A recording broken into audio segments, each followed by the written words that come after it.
नर्मदे हर नर्मदे हर ओंकारेश्वर. अति सुंदर पहाटे पहाटे झालेलं हे दर्शन, नर्मदा मैयाचं दर्शन. आता आम्ही ओंकारेश्वरला आलेलो आहोत. नर्मदा मैयाची परिक्रमा जरी करता आली नाही तरी या वर्षामध्ये आम्हाला नर्मदा मैयाचं अनेक ठिकाणी दर्शन झालं.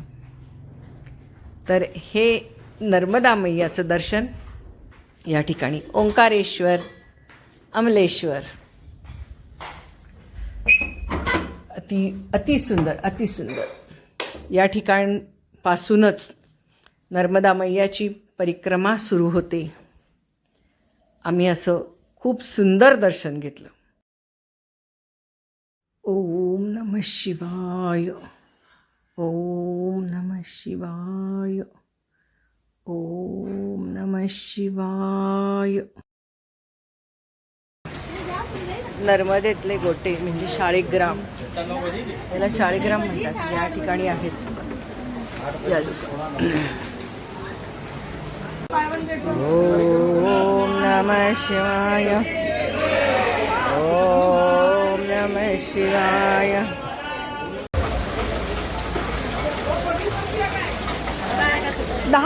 गोमुख घाटावर आम्ही आलेलो आहोत. इथून हा लक्ष्मण झुला, हा आपला झुला दिसतोय. इथून हे ओंकारेश्वरचं मंदिर दिसतंय. हर महादेव, हर हर महादेव, हर महादेव.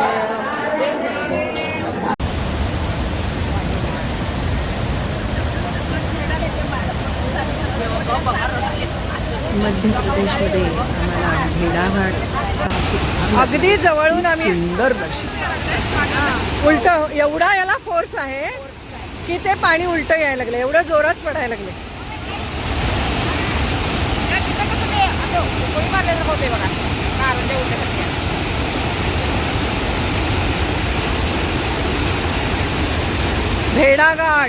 भेडाघाट मन भरून नर्मदेचं दर्शन, मन भरून दर्शन.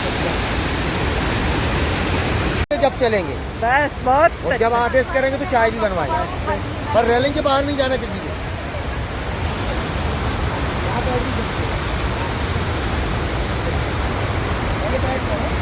अंगावर असं मस्त पाणी उडतंय. इतकं छान वाटायला लागलंय. गार. आपण बोटिंग करणार नाहीये, आपण रोपवेने आलो ना.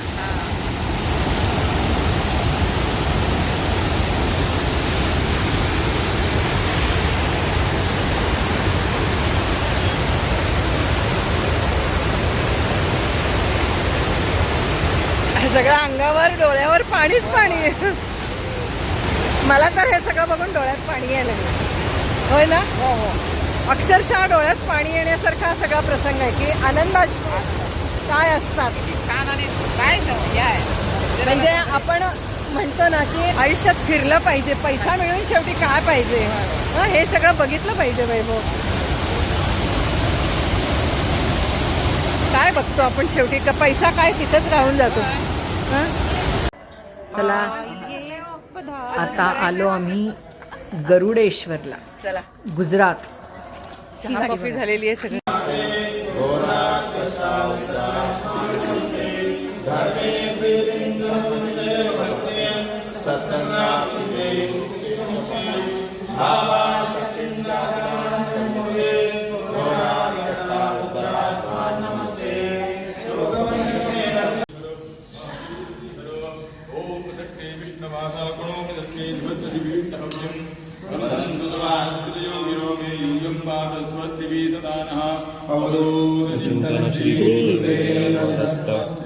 सद्गुरु वासुदेवानंद सरस्वती स्वामी महाराज की जय.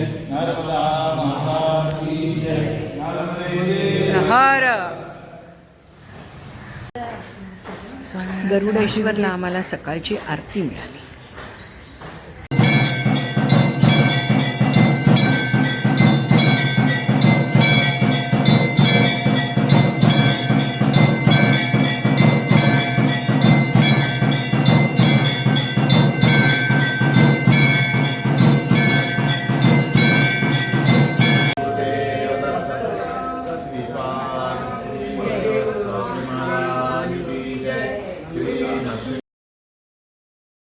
Sardar Sarovar, statue of unity, नर्मदेवरचं धरण.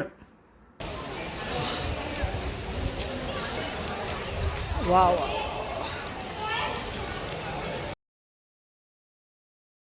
सरदार वल्लभभाई पटेल यांचा अतिभव्य असा हा पुतळा बघून मन असं भरून येतं आपलं. किती सुंदर. जाण्या येण्यासाठी सोयसुद्धा एवढी सोपी केलेली आहे. एस्केलेटर्स आहेत, फिरते जिने आहेत. संध्याकाळी अगदी बघण्यासारखं असतं इथे. स्टॅच्यू ऑफ युनिटीला अतिशय सुंदर असा हा परिसर. संध्याकाळी रोषणाई असते या ठिकाणी. म्युझिक शो असतो या ठिकाणी. क्रूज असते. नर्मदा नदीचं अतिभव्य असं हे दर्शन. आता आलो आम्ही निळकंठधाम, गुजरात, राजकोट, पोयछा या ठिकाणी. हे नर्मदा नदीच्या तीरावर वसलेलं एक अतिशय स्वर्गच जणू असं हे मंदिर आहे. प्रचंड सुंदर, म्हणजे विलोभनीय. संध्याकाळच्या वेळेला लायटिंग वगैरे. आणि आम्हाला या ठिकाणी मिळाली पालखी. इथे भोजनसुद्धा असतं, प्रसाद असतो. आम्हाला या ठिकाणी पालखी मिळाली. इतकी छान की काय सांगावं. हे दृश्य मनात भरून घेण्यासारखं होतं. त्यावेळेला असणारी आरती, रथ, अखंड स्वामी त्या ठिकाणी त्या पालखीसोबत होते. खूप छान वाटलं, खूप छान. हे असं बघायला मिळणं किती नशिबात असावं लागतं. हे नर्मदेचं खूप मोठं पात्र आहे. पण आत्ता तिथे पाणी कमी होतं. पण खूप छान अशी आम्हाला या ठिकाणी पालखी बघायला मिळाली. संध्याकाळचा आम्हाला लाईट शो सगळा बघायला मिळाला. आम्ही जणू काही स्वर्गात आहोत असं आम्हाला वाटत होतं. तिथून पाय निघत नव्हत्या. हत्ती, घोडे, स्वामींचं दर्शन, सगळा उत्साह. नर्मदा परिक्रमामधलं एक महत्त्वाचं हे स्थान आहे. या ठिकाणी राहायची सोय आहे सुंदर. जेवणाची सोय आहे. संध्याकाळची ही आरती आहे. खूप छान.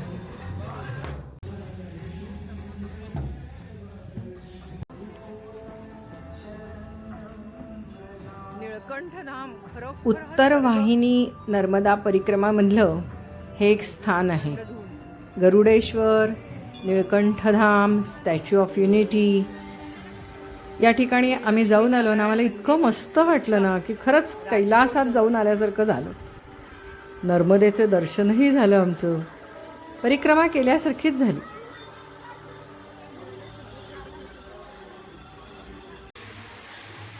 नर्मदा नदीच्या काठावरती निळकंठधाम, राजकोट, पोयछा असं गावाचं नाव आहे. आणि आता इथं देवाच्या समोर इथं नृत्य चालू आहे.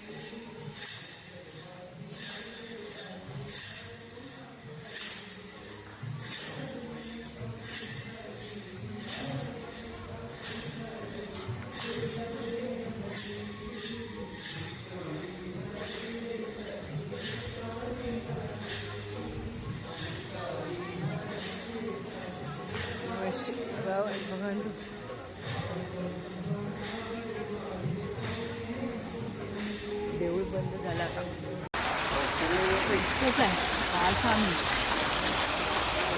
निळकंठधाम. नर्मदा नदीच्या शेजारी एवढं मोठं मला बघायला मिळालं. याच्यापेक्षा काय पाहिजे भगवंता. खूप काही दिलंस. सर्व काही दिले मजला, सुखी संसारात. काय आणि मागू मी तुझ्या मंदिरात. चल सर्व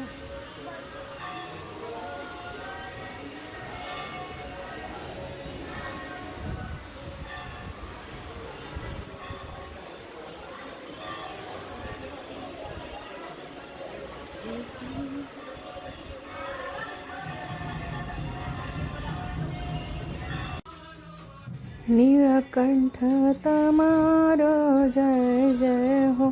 नीलकंठ जमारो जय जय हो.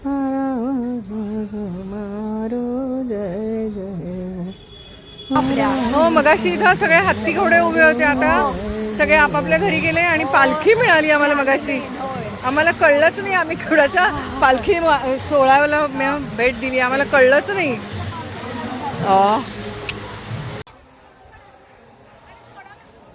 कळत नकळतपणे आमच्याकडून नर्मदा परिक्रमामधली बरीच सारी स्थानं घडली, दर्शन मिळालं. यापेक्षा पुण्याई ती कोणती ना.